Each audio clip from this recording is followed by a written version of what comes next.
right now, that's the stuff that we're starting to change. For example, you can, as a non-Tumblr member, like a post, and that'll happen, and then you can like stuff anonymously. You can also answer questions. So as an example, you can post a question that ends in a question mark, and anybody more like comments can then leave an answer for you underneath it. The nice thing there is that it's hard to be nasty to someone who's asking a question. So just by adding that extra level of context, it's like, it's hard to call someone retarded when they're asking, they care, they want to know the answers. So, you help them out. It's also very easy to spot those people who aren't answering questions, so it's much easier to filter the stuff. So we just try and add that context to all of those interactions. One of the other nice side effects of this is because they're very specific, very granular little interactions, because something like the answer box, when somebody asks a question, because you're not seeing that on all posts, you're seeing that maybe in 1 in 50 posts that comes down your dashboard or on people's different blogs. The ratio, or the ratio of content to interaction is like worlds higher than any other network. So as an example, on WordPress, the average comment to post ratio is about 1.2 comments to posts. On Tumblr, that ratio is about 10 interactions for every post. And that's just because it's so much more fluid and it's so much more defined how you're going to interact with all of those, with those things that you see coming down your dashboard on Tumblr. That kind of thing. One rule, I think this is something we always really pushed when we were building products for clients, something we try and demonstrate every day with Tumblr is you really can, through product design the type of interaction, the tone of the community, and the types of people the community attracts. And I think you can feature positive voices, you can hide the negative voices without pissing off the people who are posting the negative stuff, and you can ban trolls. You can take the people. There's some clever ways to do that too. Where on Tumblr, for example, when you're banned, you don't really see that you're banned. You keep posting, you keep doing all the stuff normally. It never tells you that you're banned, but nobody ever sees you. So that's an operation called hell banning, which is actually it's not ever really discussed, but it's and I actually know a lot of product people who don't know about it. But it's a really effective way to just take all those racist people on YouTube and let them keep being racist and let it quit poisoning the rest of the community there, that kind of thing. I have a question about you've been talking about how things bubble up on the web and how things can sort of go viral and how many impressions that can generate. So I know for a lot of people here, they're wondering how they can use that for their books or encourage their authors to participate. So what kind of advice would you give people in terms of how to go about starting that snowball effect or interacting with these people, or what are the things people should keep in mind when they're trying to? I mean, it's kind of hard. Like, how do you get something to bubble up? It's there's no easy answer to it, but I guess what things to think about and what things should people keep in mind when they're trying to get underway?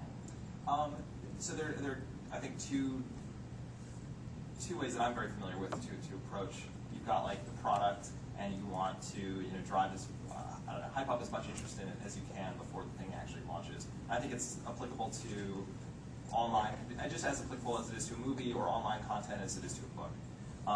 One is it is a very mimetic web, and the more that you can convert your book into something that can be condensed into a slideshow or a photo or a really pithy quote, something that's able to spread around the web. And I think the best example to look at what spreads around the web, go to like the popular section on Tumblr, go to the most viewed videos on YouTube. With the dig front page is a great example. Top lists, for example, like that's a known formula that can always get clicks. Find a way to memify the stuff and seed it and snowball it in those ways that I was kind of talking about before. Just launch your crazy digital marketing strategy where you do everything you can to take that name and make it bubble up, because you can, if you're very considerate about it, have your brand attached to it. Harder, much harder, is to take that traction and turn it into something that can then be used that you can then turn that into an engaged audience or community that they can then market to, or you can then go get to buy your book. But you can at least get the name recognition. You can at least get the cachet of those guys who did the good example. I mean, this is like a lot of Tumblr book deals, right? Those are things that they could have very well been books before they were blogs, and they could have gone out there and just marketed them as these clever viral memes online. and built up the attraction, the cachet around the brand before the actual book came out. So let's see.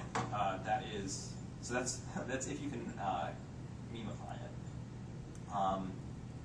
The other end is, I think, that evangelist model, or the America's Funniest Home Video model, where you're offering those users a promise at something that gets them to care about whatever you're doing online. There's so many different things you can do online.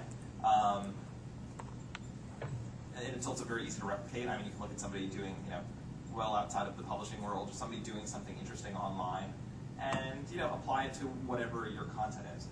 The really, I think, the important piece in the recipe is present those users with a promise that their voice can be featured in whatever this thing is that you're doing, even if they're never going to make it into the book. If the title of the book, .com, is some kind of blog or some kind of community site or is, some kind of publishing site where you're feeding in original content, stuff that's related to this book, stuff that's related to this brand, if you give people the opportunity to have their post featured there, I mean, I can't imagine why you wouldn't want to do that, right? So you've got the book coming out, you're blogging now about stuff relevant to this topic. If you suddenly let guest contributors, anyone out of the audience, create something meaningful, inject it in between all of your authored posts, right, and just put it in line and say, this was submitted by blank and blank. First of all of a sudden it's going to drive that many more submissions because people are going to see, that will be the promise in front of them, the idea that they could be that next post at the top of this blog that everybody's reading.